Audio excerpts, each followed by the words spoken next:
Iran में ना सत्ता बदली, ना अमेरिका को जीत मिली और डोनाल्ड ट्रंप का प्लान भी पूरी तरह से फेल हो गया।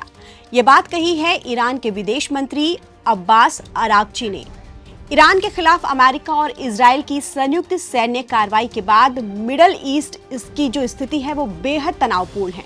एक तरफ अमेरिका और इजराइल हमले रोकने के लिए तैयार नहीं है, तो वहीं दूसरी तरफ ईरान किसी भी कीमत पर पीछे हटने के लिए नहीं मान रहा है। ईरान अब आर पार के मूड में है। इस जंग में अमेरिका का भी अच्छा खासा नुकसान हुआ है।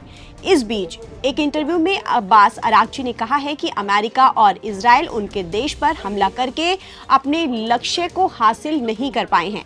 अरागची ने कहा कि वो ईरान में 2 से 3 दिन की लड़ाई में जीत दर्ज करने और सत्ता परिवर्तन की ख्वाहिश लेकर आए थे, लेकिन उनकी ये चाहत पूरी नहीं हो पाई है।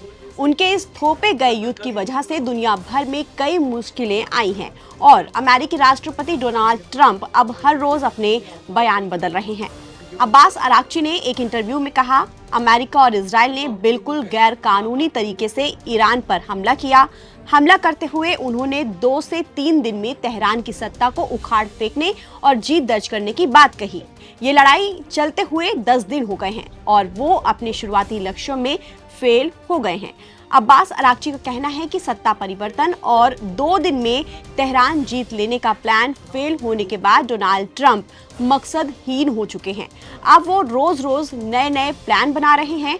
ऐसा लगता है कि वो समझ नहीं पा रहे हैं कि क्या करना है। फिलहाल वो हर रोज नया बयान दे रहे हैं और ईरान पर ताबड़तोड़ हमले कर रहे हैं। अरागची ने आगे कहा कि अमेरिका, इजराइल ने स्कूल, अस्पतालों पर हमला किया है। आम लोगों को टारगेट करना एक बुरी मिसाल कायम करता है। पूरी दुनिया में तेल के बढ़ते दाम भी उनको परेशान कर रहे हैं। अब्बास अरागची ने लड़ाई में अमेरिका को भारी नुकसान पहुंचाने का भी दावा किया है। उन्होंने सोशल मीडिया पर कहा है कि अमेरिकी आर्मी ने खुद ये माना है कि ईरानी मिसाइलों ने उनके एयर डिफेंस और रडार को नुकसान पहुंचाया है। इससे पता चलता है कि अमेरिका हमारे पड़ोसी देशों का इस्तेमाल हमारे खिलाफ कर रहा है। ईरानी विदेश मंत्री ने यह भी कहा है कि उनकी सेना और सरकार ने आम अमेरिकियों को नुकसान पहुंचाना नहीं चाह रहा है। अमेरिकियों ने तो डोनाल्ड ट्रंप को युद्धों में शामिल नहीं होने के वादे पर वोट दिए थे। हालांकि अब उनकी हरकतों की वजह से आम लोग ज्यादा कीमतों पर गैस और पेट्रोल डीजल लेने के लिए मजबूर हो रहे हैं।